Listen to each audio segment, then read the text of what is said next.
கர்த்தருடைய பரிசுத்த நாமம் மகிமைப்படுவதாக. ஆண்டவரும் இரட்சகரும் மீட்பரும் ஆகிய இயேசு கிறிஸ்துவின் விலையேறப்பெற்ற நாமத்தில் உங்களை நான் வாழ்த்துகிறேன். பிரியமானவர்களே, இந்த நாள் வாசிக்கும்படி தெரிந்து கொண்ட வேத பகுதி பேதுரு எழுதின 2ஆம் நிருபம் அதிகாரம் 1, 2, 3 மற்றும் யோவான் எழுதின 1ஆம் நிருபம் அதிகாரம் 1, 2 ஆகியவை நாம் வாசிக்கப் போகிறோம். என்னோடு கூட திருப்பிக் கொள்ளுங்கள். 2 பேதுரு அதிகாரம் 1. நம்முடைய தேவனும் இரட்சகருமாயிருக்கிற இயேசு கிறிஸ்துவனுடைய நீதியால் எங்களைப் போல அருமையான விசுவாசத்தை பெற்றவர்களுக்கு இயேசு கிறிஸ்துவின் ஊழியக்காரனும் அப்போஸ்தலனும் ஆகிய சீமோன் பேதுரு எழுதுகிறது ஆவது: தேவனையும் நம்முடைய கர்த்தராகிய இயேசுவையும் அறிகிற அறிவினால் உங்களுக்கு கிருபையும் சமாதானமும் பெருக கடவது. தம்முடைய மகிமையினாலும் காருண்யத்தினாலும் நம்மை அழைத்தவரை அறிகிற அறிவினாலே ஜீவனுக்கும் தேவபக்திக்கும் வேண்டிய யாவற்றையும் அவருடைய திவ்ய வல்லமையானது நமக்கு தந்தருளினதும் அன்றி, இச்சையினால் உலகத்துக்குண்டான கேட்டுக்கு தப்பி திவ்ய சுபாவத்துக்கு பங்குள்ளவர்கள் ஆகும் பொருட்டு மகா மேன்மையும் அருமையுமான வாக்கு தத்தங்களும் அவைகளினாலே நமக்கு அளிக்கப்பட்டிருக்கிறது. இப்படி இருக்க நீங்கள் அதிக ஜாக்கிரதை உள்ளவர்களாய் உங்கள் விசுவாசத்தோடு தைரியத்தையும், தைரியத்தோடு ஞானத்தையும், ஞானத்தோடு இச்சையடக்கத்தையும், இச்சையடக்கத்தோடு பொறுமையையும், பொறுமையோடு தேவபக்தியையும், தேவபக்தியோடு சகோதர சிநேகத்தையும், சகோதர சிநேகத்தோடு அன்பையும் கூட்டி வழங்குங்கள். இவைகள் உங்களுக்கு உண்டாயிருந்து பெருகினால் உங்களை நம்முடைய கர்த்தராகிய இயேசு கிறிஸ்துவை அறிகிற அறிவிலே வீணரும் கனியற்றோர்களுமாய் இருக்க ஒட்டாது. இவைகள் இல்லாதவன் எவனோ அவன் முன் செய்த பாவங்களற தான் சுத்திகரிக்கப்பட்டதை மறந்து கண் சொருகி போன குருடனாய் இருக்கிறான். ஆகையால் சகோதரரே, உங்கள் அழைப்பையும் தெரிந்து கொள்ளுதலையும் உறுதியாக்கும்படி ஜாக்கிரதையாய் இருங்கள். இவைகளை செய்தால் நீங்கள் ஒரு காலும் இடறி விழுவதில்லை. இவ்விதமாய் நம்முடைய கர்த்தரும் இரட்சகருமாகிய இயேசு கிறிஸ்துவனுடைய நித்திய ராஜ்யத்துக்கு உட்படும் பிரவேசம் உங்களுக்கு பரிபூர்ணமாய் அளிக்கப்படும். இது நிமித்தம் இவைகளை நீங்கள் அறிந்தும் நீங்கள் இப்பொழுது அறிந்திருக்கிற சத்தியத்தில் உறுதிப்பட்டிருந்தும் உங்களுக்கு இவைகளை எப்பொழுதும் நினைப்பூட்ட நான் அசதியாகிறேன். நம்முடைய கர்த்தராகிய கிறிஸ்து இயேசு எனக்கு அறிவித்தபடி நான் என் கூடாரத்தை விட்டு போவது சீக்கிரத்தில் நேரிடும் என்று அறிந்து இந்த கூடாரத்தில் நான் இருக்கும் அளவும் உங்களை நினைப்பூட்டி எழுப்பிவிட்டு விடுவது நியாயம் என்று எண்ணுகிறேன். மேலும் நான் சென்று போன பின்பு இவைகளை நீங்கள் எப்பொழுதும் நினைத்து கொள்ள ஏது உண்டாயிருக்கும்படி பிரயத்தனம் பண்ணுவேன். நாங்கள் தந்திரமான கட்டுக்கதைகளை பின்பற்றினவர்களாக அல்ல, அவருடைய மகத்துவத்தை கண்ணார கண்டவர்களாகவே நம்முடைய கர்த்தராகிய இயேசு கிறிஸ்துவின் வல்லமையையும் வருகையையும் உங்களுக்கு அறிவித்தோம்.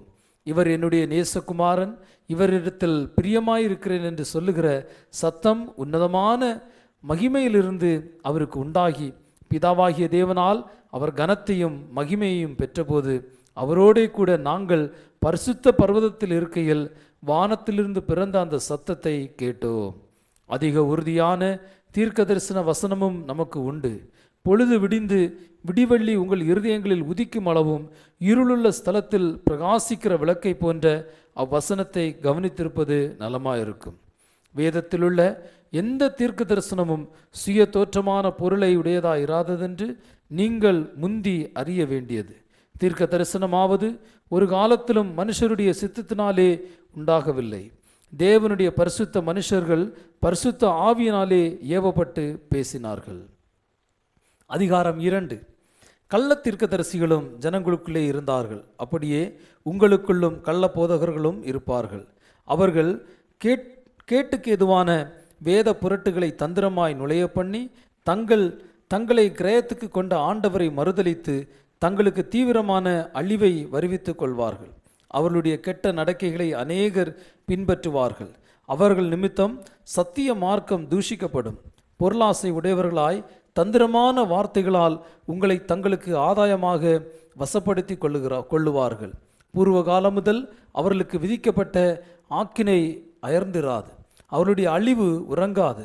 பாவம் செய்த தூதர்களை தேவன் தப்பவிடாமல் அந்தகார சங்கிலிகளினாலே கட்டி நரகத்திலே தள்ளி நியாய தீர்ப்புக்கு வைக்கப்பட்டவர்களாக ஒப்பு கொடுத்து பூர்வ உலகத்தையும் தப்பவிடாமல் நீதியை பிரசங்கித்தவனாகிய நோவா முதலான 8 பேரை காப்பாற்றி அவபக்தி உள்ளவர்கள் நிறைந்த உலகத்தின் மேல் ஜலப்பிரளயத்தை வரப்பண்ணி சோதோம் குமாரா என்னும் பட்டணங்களையும் சாம்பலாக்கி கவிழ்த்து போட்டு ஆக்கினைக்குள்ளாக தீர்த்து பிற்காலத்திலே அவபக்தியாய் நடப்பவர்களுக்கு அவைகளை திருஷ்டாந்தமாக வைத்து அக்கிரமக்காரருக்குள் வாசமாயிருக்கையில் அவர்களுடைய காமவிகார நடக்கையால் வருத்தப்பட்டு நாள்தோறும் அவர்களுடைய அக்கிரம கிரியைகளை கண்டு கேட்டு நீதியுள்ள தன்னுடைய இருதயத்தில் வாதிக்கப்பட்ட நீதிமானாகிய லோத்தை அவர் இரட்சித்திருக்க கர்த்தர் தேவ பக்தியுள்ளவர்களை சோதனை நின்று ரட்சிக்கவும் அக்கிரமக்காரரை ஆக்கினைக்குள்ளாக நியாய தீர்ப்பு நாளுக்கு வைக்கவும் அறிந்திருக்கிறார். விசேஷமாக அசுத்த இச்சையோடு மாம்சத்துக்கேற்றபடி நடந்து கர்த்தத்துவத்தை அசட்டை பண்ணுகிறவர்களை அப்படி செய்வார். இவர்கள் துணிகரக்காரர், அகங்காரிகள், மகத்துவங்களை தூஷிக்கிற அஞ்சாதவர்கள், அதிக பலனையும் வல்லமையும் உடைய தேவதூதர்கள் முதலாய் கர்த்தருக்கு முன்பாக அவர்களை தூஷணமாய் குற்றப்படுத்த மாட்டார்களே. இவர்களோ பிடிபட்டளிக்கப்படுவதற்கு உண்டான புத்தியற்ற மிருக ஜீவன்களைப் போல தங்களுக்கு தெரியாதவைகளை தூஷித்து தங்கள் கேட்டிலே கெட்டழிந்து அநீதத்தின் பலனை அடைவார்கள்.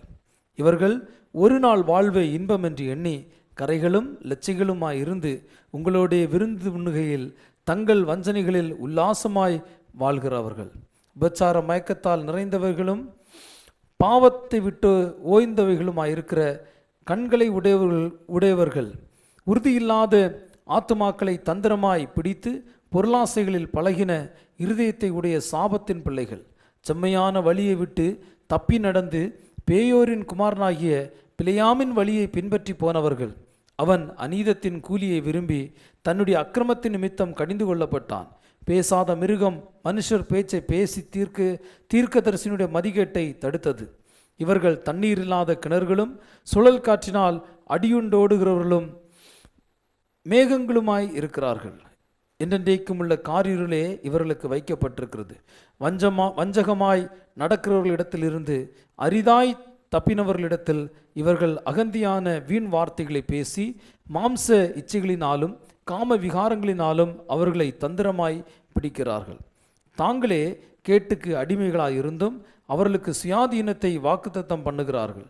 எதனால் ஒருவன் ஜெயிக்கப்பட்டிருக்கிறானோ அதற்கு அவன் அடிமைப்பட்டிருக்கிறானே. கர்த்தரும் இரட்சகருமாய் இருக்கிற இயேசு கிறிஸ்துவை அறிகிற அறிவினாலே உலகத்தின் அசுத்தங்களுக்கு தப்பினவர்கள் மறுபடியும் அவைகளில் சிக்கிக்கொண்டு ஜெயிக்கப்பட்டால் அவர்களுடைய பின்னிலைமை முன்னிலைமையிலும் கேடுள்ளதாக இருக்கும். அவர்கள் நீதியின் மார்க்கத்தை அறிந்த பின்பு தங்களுக்கு ஒப்புவிக்கப்பட்ட பரிசுத்த கற்பனையை விட்டு விலகுவதை பார்க்கிலும் அதை அறியாதிருந்தார்களானால் அவர்களுக்கு நலமாயிருக்கும். நாய் தான் கக்கினதை தின்னவும் கழுவப்பட்ட பன்றி சேற்றிலே புரளவும் திரும்பினது என்று சொல்லப்பட்டது மெய்யான பழமொழியின்படியே அவர்களுக்கு சம்பவித்தது. அதிகாரம் 3. பிரியமானவர்களே, இந்த 2ஆம் நிருபத்தை இப்பொழுது உங்களுக்கு எழுதுகிறேன். பரிசுத்த தீர்க்கதரிசிகளால் முன் சொல்லப்பட்ட வார்த்தைகளையும் இரட்சகராயிருக்கிற கர்த்தருடைய அப்போஸ்தலர் ஆகிய எங்களுடைய கட்டளைகளையும் நீங்கள் நினைவு கூறும்படி இந்த நிருபங்களில் உங்களுக்கு உங்கள் உண்மையான மனதை நினைப்பூட்டி எழுப்புகிறேன். முதலாவது, நீங்கள் அறிய வேண்டியது என்னவெனில், கடைசி நாட்களில் பரியாசக்காரர் வந்து தங்கள் சுய இச்சைகளின்படியே நடந்து அவர் வருவார் என்று சொல்லுகிற வாக்குத்தத்தம் எங்கே? பிதாக்கள் நித்திரையடைந்த பின்பு சகலமும் சிருஷ்டிப்பின் தோற்றம் முதல் இருந்த விதமாய் இருக்கிறதே என்று சொல்லுவார்கள். பூர்வ காலத்தில் தேவனுடைய வார்த்தையினாலே வானங்களும் ஜலத்தினின்று தோன்றி ஜலத்தினாலே நிலை கொண்டிருக்கிற பூமியும் உண்டாயினவென்பதையும் அப்பொழுது இருந்த உலகம் ஜலப்பிரளயத்தினாலே அழிந்ததென்பதையும் மனதார அறியாமல் இருக்கிறார்கள். இப்பொழுது இருக்கிற வானங்களும் பூமியும் அந்த வார்த்தையினாலே அக்கினைக்கு இரையாக வைக்கப்பட்டு தேவ பக்தி இல்லாதவர்கள் நியாயத்தீர்க்கப்பட்டு அழிந்து போகும் நாள் வரைக்கும் காக்கப்பட்டிருக்கிறது. பிரியமானவர்களே, கர்த்தருக்கு ஒரு நாள் 1000 வருஷம் போலவும் 1000 வருஷம் ஒரு நாள் போலவும் இருக்கிறது என்று இந்த ஒரு காரியத்தை நீங்கள் அறியாதிருக்க வேண்டாம். தாமதிக்கிறார் என்று சிலர் எண்ணுகிறபடி கர்த்தர் தமது வாக்குத்தத்தத்தை குறித்து தாமதமாயிராமல் ஒருவரும் கெட்டுப்போகாமல் எல்லாரும் மனம் திரும்ப வேண்டும் என்று விரும்பி நம்மேல் நீடிய பொறுமையுள்ளவராய் இருக்கிறார். கர்த்தருடைய நாள் இரவிலே திருடன் வருகிற விதமாய் வரும். அப்பொழுது வானங்கள் மடமடவென்று அகன்று போகும், பூதங்கள் வெந்து உருகி போகும், பூமியும் அதிலுள்ள கிரியைகளும் எரிந்து அழிந்து போகும். இப்படி இவைகளெல்லாம் அழிந்து போகிறதா இருக்கிறபடியால் நீங்கள் எப்படிப்பட்ட பரிசுத்த நடக்கையும் தேவ பக்தியும் உள்ளவர்களாக இருக்க வேண்டும். தேவனுடைய நாள் சீக்கிரமாய் வரும்படி மிகுந்த ஆவலோடே காத்திருங்கள். அந்த நாளில் வானங்கள் வெந்து அழிந்து பூதங்கள் எரிந்து உருகி போகும். அவருடைய வாக்கு தத்தத்தின்படியே நீங்கள் நீதி வாசமாயிருக்கும் புதிய வானங்களும் புதிய பூமியும் உண்டாகும் என்று காத்திருக்கிறோம். ஆகையால் பிரியமானவர்களே, இவைகள் வர காத்திருக்கிற நீங்கள் கரையற்றவர்களும் பிழையில்லாதவர்களுமாய் சமாதானத்தோடே அவர் சந்நிதியில் காணப்படும்படி ஜாக்கிரதையாயிருங்கள். மேலும் நம்முடைய கர்த்தரின் நீடிய பொறுமையை இரட்சிப்பென்று எண்ணுங்கள். நமக்கு பிரியமான சகோதரனாகிய பவுலும் தனக்கு அருளப்பட்ட ஞானத்தினாலே இப்படியே உங்களுக்கு எழுதியிருக்கிறான். எல்லா நிருபங்களிலும் இவைகளை குறித்து பேசியிருக்கிறான். அவன் சொன்னவைகளில் சில காரியங்கள் அறிகிறதற்கு அரிதாயிருக்கிறது. கல்லாதவர்களும் உறுதியில்லாதவர்களும் மற்ற வேத வாக்கியங்களை புரட்டுகிறது போல தங்களுக்கு கேடு வரத்தக்கதாக இவைகளையும் புரட்டுகிறார்கள். ஆதலால் பிரியமானவர்களே, இவைகளை முன்னமே நீங்கள் அறிந்திருக்கிறபடியால் அக்கிரமக்காரருடைய வஞ்சகத்தினாலே நீங்கள் இழுப்புண்டு உங்கள் உறுதியிலிருந்து விலகி விழுந்து போகாதபடிக்கு எச்சரிக்கையாயிருந்து நம்முடைய கர்த்தரும் இரட்சகருமாகிய இயேசு கிறிஸ்துவின் கிருபையிலும் அவரை அறிகிற அறிவிலும் வளருங்கள். அவருக்கு இப்பொழுதும் என்றென்றைக்கும் மகிமை உண்டாவதாக. ஆமேன். அப்போஸ்தலனாகிய யோவான் எழுதின முதலாம் நிருபம் அதிகாரம் 1. ஆதி முதல் இருந்ததும் நாங்கள் கேட்டதும் எங்கள் கண்களினாலே கண்டதும் நாங்கள் நோக்கி பார்த்ததும் எங்கள் கைகளினாலே தொட்டதுமாக இருக்கிற ஜீவ வார்த்தையை குறித்து உங்களுக்கு அறிவிக்கிறோம். அந்த ஜீவன் வெளிப்பட்டது, பிதாவினிடத்தில் இருந்ததும் எங்களுக்கு வெளிப்பட்டதுமான நித்தியமாய் இருக்கிற அந்த ஜீவனை நாங்கள் கண்டு அதை குறித்து சாட்சி கொடுத்து அதை உங்களுக்கு அறிவிக்கிறோம். நீங்களும் எங்களோட ஐக்கியம் உள்ளவர்களாகும்படி நாங்கள் கண்டும் கேட்டும் இருக்கிறதை உங்களுக்கும் அறிவிக்கிறோம். எங்களுடைய ஐக்கியம் பிதாவோடும் அவருடைய குமாரனாகிய இயேசு கிறிஸ்துவோடும் இருக்கிறது. உங்கள் சந்தோஷம் நிறைவாயிருக்கும்படி இவைகளை உங்களுக்கு எழுதுகிறோம். தேவன் ஒளியாயிருக்கிறார், அவரில் எவ்வளவேனும் இருள் இல்லை. இது நாங்கள் அவரிடத்திலே கேட்டு உங்களுக்கு அறிவிக்கிற விசேஷமாயிருக்கிறது. நாம் அவரோடே ஐக்கியப்பட்டவர்களா என்றும் சொல்லியும் இருளிலே நடக்கிறவர்களாக இருந்தால் சத்தியத்தின்படி நடவாமல் பொய் சொல்லுகிறவர்களாய் இருப்போம். அவர் ஒளியில் இருக்கிறது போல நாமும் ஒளியிலே நடந்தால் ஒருவரோடொருவர் ஐக்கியப்பட்டிருப்போம். அவருடைய குமாரனாகிய இயேசு கிறிஸ்துவின் இரத்தம் சகல பாவங்களையும் நீக்கி நம்மை சுத்திகரிக்கும். நமக்கு பாவம் இல்லை என்போமானால் நம்மை நாமே வஞ்சிக்கிறவர்களாயிருப்போம், சத்தியம் நமக்குள் இராது.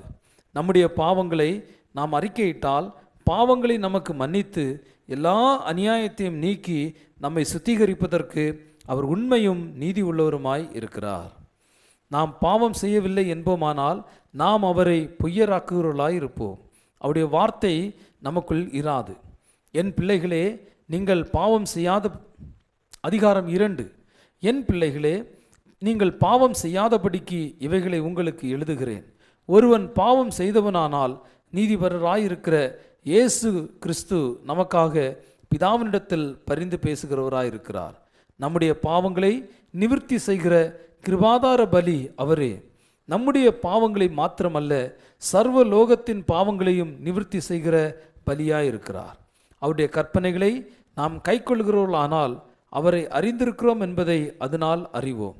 அவரை அறிந்திருக்கிறேன் என்று சொல்லியும் அவருடைய கற்பனைகளை கைக்கொள்ளாதவன் பொய்யனாய் இருக்கிறான், அவனுக்குள் சத்தியமில்லை. அவருடைய வசனத்தை கைக்கொள்கிறவனிடத்தில் தேவ அன்பு மெய்யாய் பூரணப்பட்டிருக்கும். நாம் அவருக்குள் இருக்கிறோம் என்பதை அதனாலே அறிந்திருக்கிறோம். அவருக்குள் நிலைத்திருக்கிறேன் என்று சொல்லுகிறவன் அவர் நடந்தபடியே தானும் நடக்க வேண்டும். சகோதரரே, நான் உங்களுக்கு புதிய கற்பனையே அல்ல, ஆதி முதல் நீங்கள் பெற்றிருக்கிற பழைய கற்பனையே எழுதுகிறேன். அந்த பழைய கற்பனை நீங்கள் ஆதி முதல் கேட்டிருக்கிற வசனம் தானே. மேலும் நான் புதிய கற்பனையையும் உங்களுக்கு எழுதுகிறேன். இது அவருக்குள்ளும் உங்களுக்குள்ளும் மெய்யாய் இருக்கிறது. ஏனென்றால் இருள் நீங்கி போகிறது, மெய்யான ஒளி இப்பொழுது பிரகாசிக்கிறது. ஒளியிலே இருக்கிறேன் என்று சொல்லியும் தன் சகோதரனை பகைக்கிறவன் இதுவரைக்கும் இருளிலே இருக்கிறான். தன் சகோதரனிடத்தில் அன்பு கூறுகிறவன் ஒளியிலே நிலை கொண்டிருக்கிறான், அவனிடத்தில் இடறல் ஒன்றுமில்லை. தன் சகோதரனை பகைக்கிறவன் இருளிலே இருந்து இருளிலே நடக்கிறான். இருளானது அவன் கண்களை குருடாக்கினபடியால் தான் போகும் இடம் இன்னதென்று அறியாதிருக்கிறான். பிள்ளைகளே, அவருடைய நாமத்து நிமித்தம் உங்கள் பாவங்கள் மன்னிக்கப்பட்டிருக்கிறதுனால் உங்களுக்கு எழுதுகிறேன். பிதாக்களே, ஆதி முதல் இருக்கிறவரை நீங்கள் அறிந்திருக்கிறதுனால் உங்களுக்கு எழுதுகிறேன். வாலிபரே, பொல்லாங்கனை நீங்கள் ஜெயித்ததினால் உங்களுக்கு எழுதுகிறேன். பிள்ளைகளே, நீங்கள் பிதாவை அறிந்திருக்கிறதுனால் உங்களுக்கு எழுதுகிறேன். பிதாக்களே, ஆதி முதல் இருக்கிறவர்களை நீங்கள் இருக்கிறதுனால் உங்களுக்கு எழுதுகிறேன்.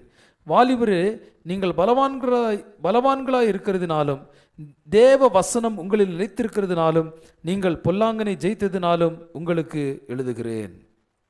உலகத்திலும் உலகத்தில் உள்ளவைகளிலும் அன்பு கூறாதிருங்கள். ஒருவன் உலகத்திலும் அன்பு கூர்ந்தால் அவனிடத்தில் பிதாவின் அன்பில்லை. ஏனெனில் மாம்சத்தின் இச்சையும் கண்களின் இச்சையும் ஜீவனத்தின் பெருமையுமாக உலகத்தில் உள்ளவைகள் எல்லாம் பிதாவினால் உண்டானவைகள் அல்ல, அவைகள் உலகத்தினால் உண்டானவைகள். உலகமும் அது நிச்சயம் ஒளிந்து போகும், தேவனுடைய சித்தத்தின்படி செய்கிறவனே என்றென்றைக்கும் நிலைத்திருப்பான். பிள்ளைகளே, இது கடைசி காலமாக இருக்கிறது. அந்தி கிறிஸ்து வருகிறான் என்று நீங்கள் கேள்விப்பட்டபடி இப்பொழுதும் அநேக அந்தி கிறிஸ்துக்கள் இருக்கிறார்கள். அதனாலே இது கடைசி காலம் என்று அறிகிறோம்.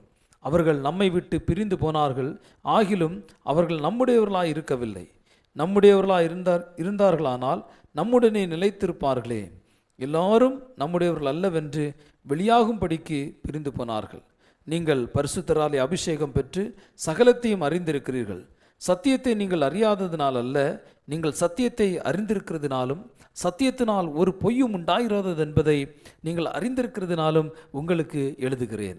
இயேசுவை கிறிஸ்து அல்ல என்று மறுதலிக்கிறவனே அல்லாமல் வேறே யார் பொய்யன்? பிதாவையும் குமாரனையும் மறுதலிக்கிறவனே அந்தி கிறிஸ்து. குமாரனை மறுதலிக்கிறவன் பிதாவை உடையவன் அல்ல, குமாரனை அறிக்கையிடுகிறவன் பிதாவையும் உடையவனாய் இருக்கிறான். ஆகையால் ஆதி முதல் நீங்கள் கேள்விப்பட்டது உங்களில் நிலைத்திருக்க கடவுது. ஆதி முதல் நீங்கள் கேள்விப்பட்டது உங்களில் நிலைத்திருந்தால் நீங்களும் குமாரனிலும் பிதாவிலும் நிலைத்திருப்பீர்கள்.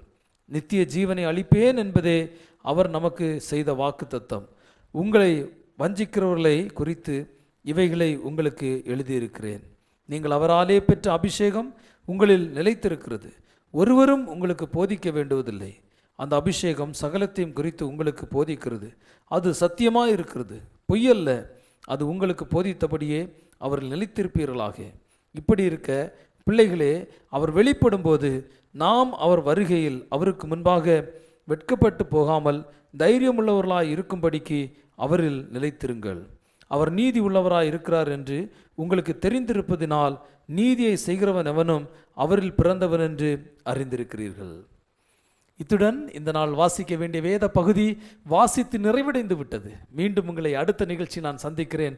சந்திக்கும் வரை தேவனுடைய கிருபை உங்கள் அனைவரோடும் கூட இருப்பதாக. God bless you.